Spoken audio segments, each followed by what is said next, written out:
भारत सरकार द्वारा अभी हाल ही के अंदर जो बजट पेश किया गया है 2023-24 का, उसी बजट को लेकर हम हमारे देश के प्रधानमंत्री महोदय से का ये मानना था कि हर जिले के अंदर जाके पब्लिक एट लार्ज में हम इस चीज़ को की बात को आगे रखें कि बजट का मायने क्या है और आने वाले हिंदुस्तान की जो हम एक तस्वीर देखते हैं उसके अंदर कितना लाभप्रद होंगे और पब्लिक एट लार्ज को इसके बारे में, क्योंकि भारत सरकार के बजट के ऊपर आम पब्लिक को कैसे इस चीज़ को देखने का नजरिया होना चाहिए, उसके बारे में ही बातचीत करने के लिए आज हमने ये प्रेस कॉन्फ्रेंस बुलाई है। नहीं खुला और हमारे को नुकसान किसान भाई को ये होता है कि पड़ोस के हरियाणा स्टेट के अंदर बाजरे की खरीद होती है, वहाँ का बाजरा का जो भाव है 2100-2200 रुपये में किसान को बिकता है और हमारा 1300-1400 रुपये में ही बिक के रह जाता है।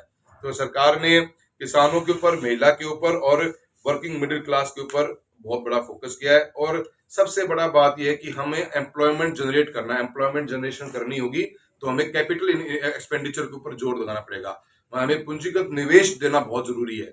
तो हमने इस बजट के अंदर 7.5 लाख करोड़ रुपए मंत्री महोदय ने स्पेशल फोकस दिया है कि कैपिटल इंफ्रास्ट्रक्चर के ऊपर जोर दिया जाए, ताकि जहां पे हम नए नेशनल हाईवेज बनाएंगे, 25,000 किलोमीटर का नया राष्ट्रीय राजमार्ग की बनाने की इसमें क्षमता रखी गई इस बजट के अंदर। अगर आप देखोगे तो 2009 से 14 के बीच में हिंदुस्तान में प्रतिदिन के हिसाब से 7 से 8 किलोमीटर की भी रोड नहीं बना करती थी। आज हम कम से कम भी 30 किलोमीटर प्रतिदिन के हिसाब से पहुंच चुके हैं।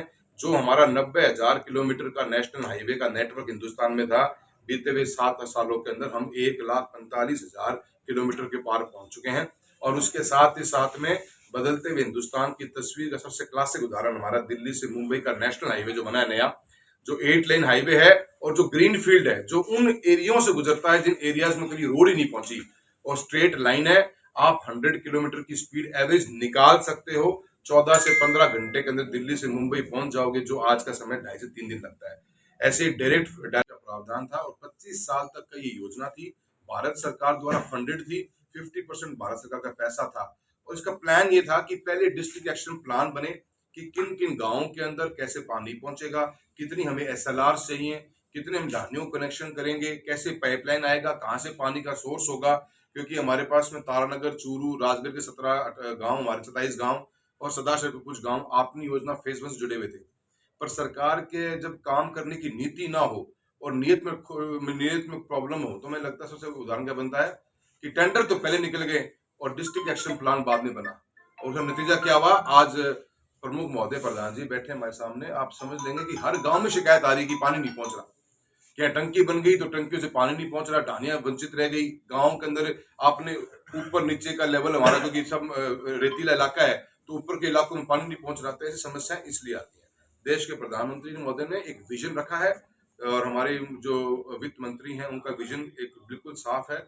यूथ को लेकर हम इस बजट में आगे चले हैं और यूथ ओरिएंटेड 2 ट्रेनों की डिमांड करी है। हमें उम्मीद है कि ये दोनों ट्रेनें मिलेंगी, इससे हमारे देश, हमारे क्षेत्र के नागरिकों को बहुत फायदा होगा। वंदे भारत ट्रेन दिल्ली से बीकानेर ना मानते, हमने बीकानेर से दिल्ली की बात करी, क्योंकि एक बीकानेर दिल्ली की इंटरसिटी ट्रेन की बहुत बड़ी डिमांड क्षेत्र के लोगों की रही है। उम्मीद करते हैं रेल मंत्री महोदय नए अलॉटमेंट के साथ में हमको इसके ऊपर काफी पैसा, ये हमारी डिमांड पूरी करने का काम करेंगे। तो वंदे भारत ट्रेन अगर बीकानेर से दिल्ली चलती है, डे की ट्रेन होगी, तो काफी कुछ इसमें हमें फायदा मिलेगा। सबसे बड़ी बड़ी कंपनीज हो या दुनिया के बड़े बड़े राष्ट्र क्यों ना हो, उनका ये मानना है कि कहीं ना कहीं हमारा एक हाथ हिंदुस्तान के साथ में पक्की मिला हुआ होना चाहिए, हमारी प्रेजेंस हिंदुस्तान में होनी चाहिए।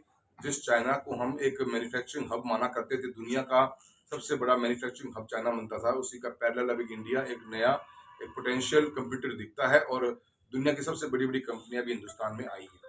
हम आज की तारीख में 5वीं सबसे लार्जेस्ट इकोनॉमी बन चुके हैं। पिछले साल में हमने वर्ल्ड की फर्स्ट ग्रोइंग जीडीपी हमारी थी पूरे देश दुनिया भर के अंदर।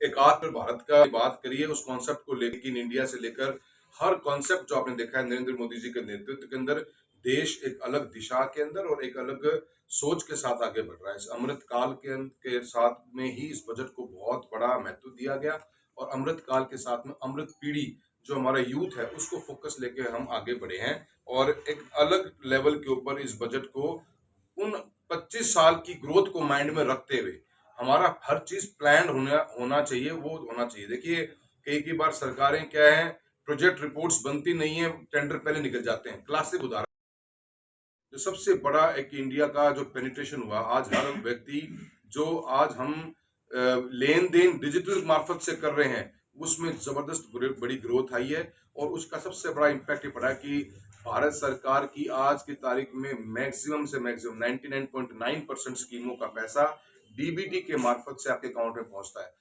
सरकार और उसके नागरिक के बीच में कोई बिचौलिया नहीं बचा। डायरेक्ट बेनिफिट ट्रांसफर, आधार लिंक्ड पेमेंट होती हैं। हजारों करोड़ रुपए का पैसा भारत सरकार जो भेज रही है वो आज डीबीटी के मार्फत भेज रही है। और उसी का ही नतीजा है कि पब्लिक भी आज डिजिटल इकोनॉमी की तरफ बढ़ रही है। कल ही हमारे देश के प्रधानमंत्री ने पहली बार हिंदुस्तान के इतिहास के अंदर चाहे सिंगापुर के साथ में एक जॉइंट कोलैबोरेशन करके एक नया हमने हमारा डिजिटल जो करेंसी है उसको लॉन्च किया है, जिसमें 60,000 रुपए तक की एक व्यवस्था भी दी है, जहां आप देश विदेश के अंदर भी लेन देन कर सकते हो। और हमारा डिजिटल रोजगार पूरे बनाए हमने। आने वाले 25 साल को देश के प्रधानमंत्री एक अमृत काल के रूप में मानते हैं। अमृत काल इसलिए हम बोलते हैं कि आने वाले 25 साल के बाद में जब देश अपनी 100वीं आज़ादी की वर्षगांठ मना रहा होगा, तो हिंदुस्तान एक डेवलपिंग न होकर डेवलप्ड नेशन बने, एक विकसित देश बने, इसके ऊपर देश के प्रधानमंत्री जी का बहुत बड़ा फोकस है। कोरोना काल के बाद में एक वर्ल्ड के अंदर दुनिया भर में बहुत बड़ी एक महामारी आने के कारण दुनिया की अर्थव्यवस्था सारी बिगड़ा चुकी है। ये इसको हम महसूस भी करते हैं। आज जितने भी डेवलप कंट्रीज रही हैं उनका इन्फ्लेशन का रेट अगर आप देखोगे तो वो एक लेवल के ऊपर बहुत ज्यादा हाई जा चुका है। और इस कोरोना काल के बाद में जो हमारे पड़ोसी राज्य हैं काफी, वो तो उठने की पोजीशन में भी नहीं रहे, उनकी हालत बहुत ज्यादा टाइट हो चुकी है। ऐसे हालातों के अंदर देश ने ग्रोथ ली है, वो सबसे बड़ा हमारी कामयाबी है। वो देश के प्रधानमंत्री नरेंद्र मोदी जी द्वारा ही संभव हो पाया। किसान के ऊपर बहुत बड़ा हमारा फोकस दिया है। किसानों को साथ में भी टेक्नोलॉजी कैसे इस्तेमाल हो सकती है, टेक्नोलॉजी, ड्रोन टेक्नोलॉजी। हम दुनिया भर में इस बार मिलेट ईयर के रूप में बना रहे हैं, मतलब मोटा अनाज कैसे, और मोटा अनाज का सबसे बड़ा प्रोड्यूसर पूरी दुनिया में हिंदुस्तान है और सेकंड सबसे बड़ा एक्सपोर्टर है। और इसको हम कैसे इस मार्केट को टैप करें, क्योंकि दुनिया ने ये जो संयुक्त राष्ट्र है उसने भी इस बात को माना है कि थाली के अंदर गेहूं हटे और मोटा अनाज आए, इस सोच के साथ में आगे बढ़ रहे हैं। उसका बेहतरीन फायदा हमारे किसान भाइयों को आने वाले समय के अंदर जो हमारा क्षेत्र का बाजरा है उस बाजरे की खेती का बहुत बड़ा फायदा किसानों को मिलेगा। सेंट्रल हब बनेगा। जो हमारा मोटे अनाज का रिसर्च इंस्टीट्यूट है हैदराबाद में, उसको सरकार ने रिसर्च एंड डेवलपमेंट के लिए बहुत बड़ा फंडिंग दी है, ताकि आने वाले समय के अंदर ये हर थाली जो है, हर प्लेट घर की, उसमें परिवर्तन लाने का काम होगा। उसको समय लगेगा, उसके लिए पहले से एडवांस में हमने तैयारी करी है। और तैयारी के लिए भारत सरकार ने बहुत बड़ा फोकस बाजरे को, जैसे मेरे क्षेत्र में, हमारे क्षेत्र में बाजरा आता है तो राजस्थान में हम बाजरे को दे रहे हैं। हम पिछड़े की जो ट्रेन चलती है उसकी एवरेज स्पीड निकल के आती है 40, 42, 45 के ऊपर। अभी जो नया ट्रैक बनाया है, जो दिल्ली से मुंबई और दिल्ली और बठिंडा से कलकत्ता की जो ट्रैक नया बना है, इन दोनों ट्रैकों की स्पीड एवरेज 100 किलोमीटर प्रति आवर जो होगी वो माल भाड़े की स्पीड होगी, सिर्फ उसके ऊपर माल भाड़ा चलेगा। इससे हिंदुस्तान का लॉजिस्टिकल कॉस्ट, ये समझना बहुत जरूरी है। व्यापार जब हम करते हैं तो हमारा लॉजिस्टिकल कॉस्ट बहुत कंट्रोल में रहना बहुत जरूरी है। आज दिल्ली से लेकर मुंद्रा हमारा सबसे बड़ा पोर्ट है। मुंद्रा से लंदन का भाड़ा सस्ता है, बल्कि मुंद्रा से दिल्ली का भाड़ा थोड़ा महंगा पड़ जाता है, बल्कि कंटेनर में जाता है, हमारा रोड से आता है। तो हमें वो स्पीड को इम्प्रूव करना है और साथ में लॉजिस्टिकल कॉस्ट कम करेंगे तो ऑटोमेटिक इंटरनेशनल इन्वेस्टमेंट हमारे देश के अंदर आएगी। आज चूरू जिले के अंदर 703 किलोमीटर की, मैं मेरी डिस्ट्रिक्ट की बात करूंगा, 703 करोड़ रुपए का 703 करोड़ की लागत से 700 किलोमीटर का रेलवे ट्रैक इलेक्ट्रिफिकेशन हो रहा है। इससे हम अपने जो फ्यूल का बिल है, हमारा ईंधन का बिल है, उसको हम आधा कर देंगे।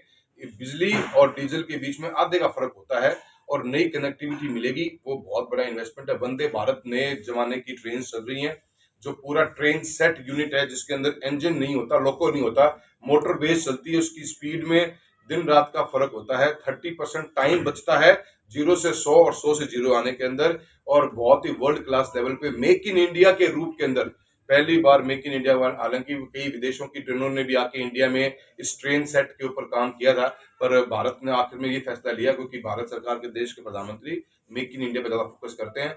तो पहली बार हिंदुस्तान में खुद की तैयार करी गई make in India Vande Bharat train का बहुत बड़े पैमाने पर इसका प्रचार प्रसार और भी होगा।